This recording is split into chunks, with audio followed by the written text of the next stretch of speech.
Hey friends, so I had a production student come to the studio the other day and we recorded a quick guitar demo, and after listening back we realized that there was some problems with the acoustic guitar in the mix. I want to show you exactly how we fixed that. Let's jump right in. Okay, so first we're going to listen to it with effects and then without effects. So here it is with effects. And then without effects here.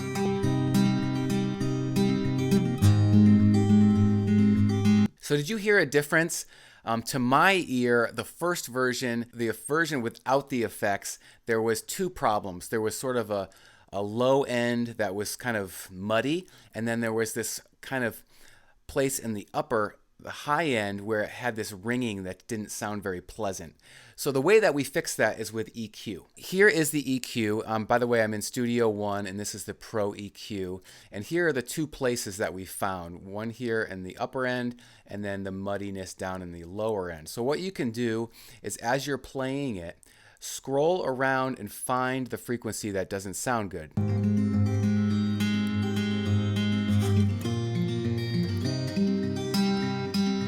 So right there, I'm going to take it and I'm going to pull it down. Kind of taking that little frequency and then pulling it down. And by the way, you can also solo that out using the S button there. Kind of handy, so you can just make sure that that's the frequency you don't want to have in your mix. Also, down here, we just put a low cut on there. You can just click the low cut. And also, like kind of a low mid. There was also some muddiness down there, so we just dropped that down a bit.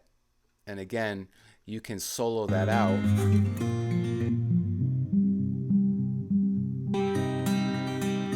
Just by clicking that S button. Also in the chain we have a compressor, just compressing it a little bit, bringing up some, when you're doing a lot of finger style stuff, maybe some of the notes don't get articulated as well as the others, so we added a teeny bit of compression there.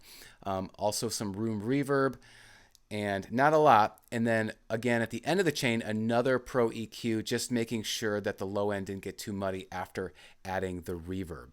So I encourage you, if you are recording acoustic guitar and you hear some problems, even if you have a great take, but you want to keep the take and then just fix some problems later in the mix, you can do that by adjusting the EQ and cutting out the places that are problematic. Now, if you are a guitar player, I have a free gift for you.